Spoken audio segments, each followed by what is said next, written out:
எல்லாமே காலையில இருந்து ஓடிட்டு தான் இருக்கோம். அவங்க ஓடிட்டு தானமா இருக்காங்க. நீங்க ஓடுறீங்க, சந்தோஷமா உட்கார்ந்து சாப்பிட்டு இருக்கோம். நீங்க ஓடுறீங்க, நாங்க இல்லன்னு சொல்ல. உங்களை விட நாங்க அதிகமா ஓடிட்டு இருக்கோம், புரியுதா? நாங்க வீட்டையும் பார்க்கணும், வேலைக்கும் போகணும், புரியுதா?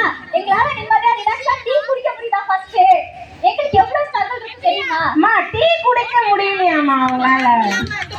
நடுவர் அவர்களே, நீங்க சொல்றது கரெக்ட் தான். டீ தான் குடிக்கிறோம், என்ன குடிக்கிறோமா? டீ குடிக்கிறேன், வீட்டுல தான் இருக்க, எல்லாமே இருக்குன்னு சொல்றீங்க. நீங்க எல்லாரையும் அனுப்பி குடிக்கிறீங்க, குடிக்கிறீங்க, என்ன பிரச்சனை இல்லை. நாங்க டீ குடிச்சே பல மாசம் ஆகுதுங்க.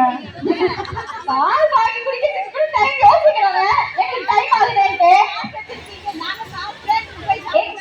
காசு இருந்துட்டா போதாதுங்க. ஃபர்ஸ்ட் மைண்ட் ஃப்ரீயா இருக்கணும், புரியுதுங்களா? காசு இருந்துட்டா போதாது, வேலைக்கு போறது தான் பேரு. எங்களுக்கு எவ்வளவு இது இருக்கு தெரியுமா? டென்ஷன்ஸ் நான் சொல்லல. எங்களுக்கு வீட்டுல என்ன தருது இன்னுமா இருக்காங்க. நீங்க வேலைக்கு போனா 4 பேரை பாக்குறீங்க, கொஞ்சம் உங்களோட ஸ்ட்ரெஸ் வந்து கொஞ்சமாவது குறையும்.